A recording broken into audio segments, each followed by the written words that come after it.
Assalamualaikum warahmatullahi wabarakatuh. Di sini saya akan menjelaskan pengertian manusia dan kebudayaan. Manusia adalah makhluk yang diciptakan oleh Allah Subhanahu wa taala yang pada hakikatnya mereka adalah makhluk individu.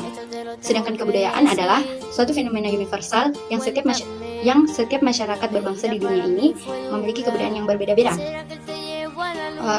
Kebudayaan secara jelas menampakkan kesamaan kodrat manusia dari berbagai suku, bangsa, dan ras. Selanjutnya, sifat-sifat kebudayaan. Sifat kebudayaan terbagi menjadi 7 macam. Yang pertama, kebudayaan bersifat esensial. Kebudayaan bersifat esensial artinya budaya memberi kita identitas. Seni dan sejarah yang kita banggakan, literatur yang kita pelajari, dan pendidikan kita membentuk kepribadian kita. Apa yang kita amati di sekitar kita, apa yang diajarkan kepada kita melalui cerita rakyat, dan apa yang dikatakan budaya kita sudah tertanam kuat di benak kita. 2. Kebudayaan dapat bersifat etnosentris.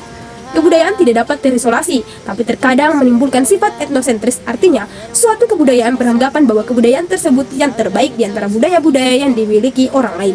Sifat etnosentrisme ini cenderung memandang rendah orang-orang yang dianggap asing. Sikap etnosentrisme memandang dan mengukur budaya asing dan dengan tolak ukur budayanya sendiri. Contohnya yaitu kebiasaan masyarakat Papua pedalaman mengenakan koteka. Apabila dipandang dari sudut masyarakat yang bukan warga Papua pedalaman, mengenakan koteka mungkin merupakan hal yang sangat memalukan.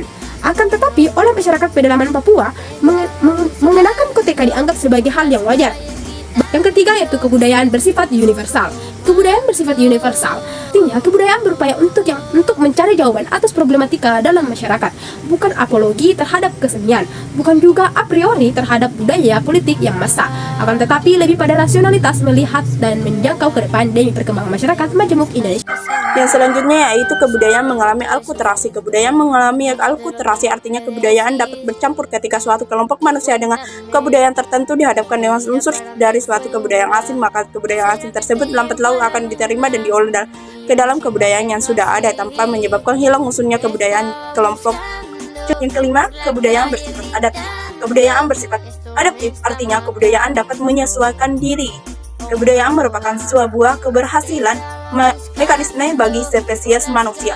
Kebudayaan memberi kita sebuah keuntungan selektif yang lebih besar dalam kompetisi untuk bertahan hidup terhadap bentuk kehidupan yang lain. Yang keenam, kebudayaan bersifat dinamis atau fleksibel. Kebudayaan selalu berubah atau bersifat dinamis tanpa adanya gangguan dari kebudayaan lain atau asing pun kebudayaan akan mengalami perubahan seiring waktu.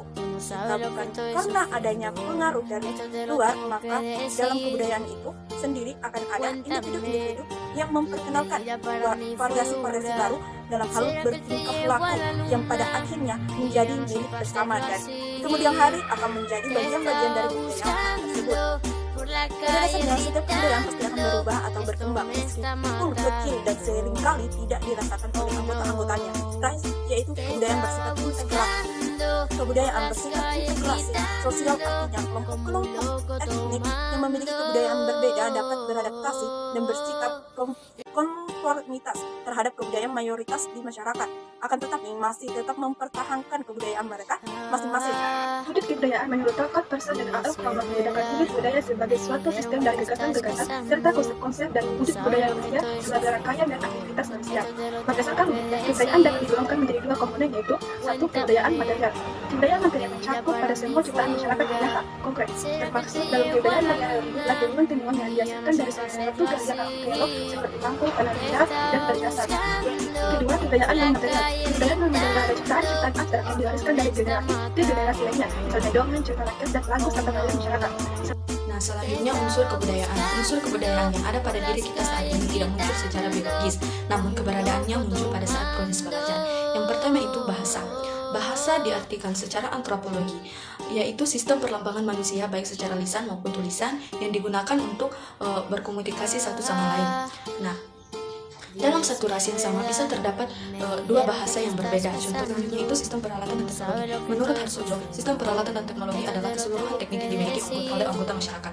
Adapun macam-macam sistem peralatan dan teknologi yaitu alat-alat produksi seperti senjata, wadah, alat untuk menyalakan api, pangan, pakaian, dan lain-lain. Yang ketiga itu sistem mata pencaharian. Para antropologi memusatkan sistem ini pada pencaharian tradisional karena inilah yang melekat pada suatu kebudayaan di suatu suku dan ras. Nah, adapun macam-macam sistem mata pencaharian yaitu beternak, bercocok tanam, menangkap ikan, dan lain-lain. Kemudian yang keempat, sistem pengetahuan. Sistem pengetahuan berkaitan dengan peralatan hidup dan teknologi. Sistem pengetahuan jangkauannya sangat luas karena menyangkut ide manusia yang tidak terbatas. Dalam antropologi, sistem pengetahuan merupakan unsur kebudayaan yang digunakan untuk mempertahankan hidupnya.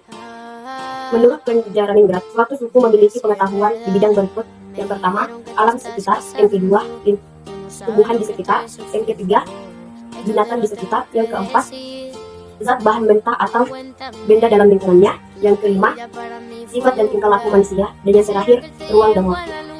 Kemudian yang kelima, sistem kekerabatan dan organisasi sosial. Unsur kebudayaan satu ini berkaitan dengan cara memahami bagaimana manusia membentuk masyarakat melalui kelompok sosial. Adapun kekerabatan dalam hal ini berarti perkawinan. Selain itu, kekerabatan ini mendefinisikan bahwa dalam sosial perkawinan akan menghasilkan keturunan. Kemudian yang keenam, sistem religius. Menurut Penjara-Ningrat bahwasanya fungsi dari religi adalah untuk menjawab pertanyaan mengapa manusia percaya pada adanya kekuatan gaib atau supranatural yang mereka anggap lebih tinggi dari posisinya. Dalam mengkaji sistem religi ini tidak bisa dilepaskan dari emosi keagamaan, yang merupakan perasaan dalam diri seseorang untuk mendorong mereka melakukan perilaku religius.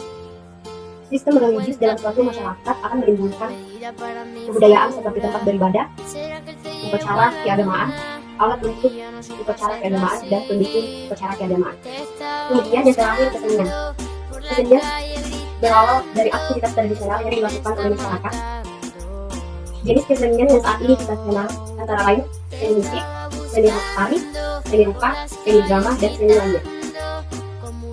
Sebagai unsur kebudayaan, kesenian mampu menunjukkan estetika atau keindahan kebudayaan suatu suku bangsa.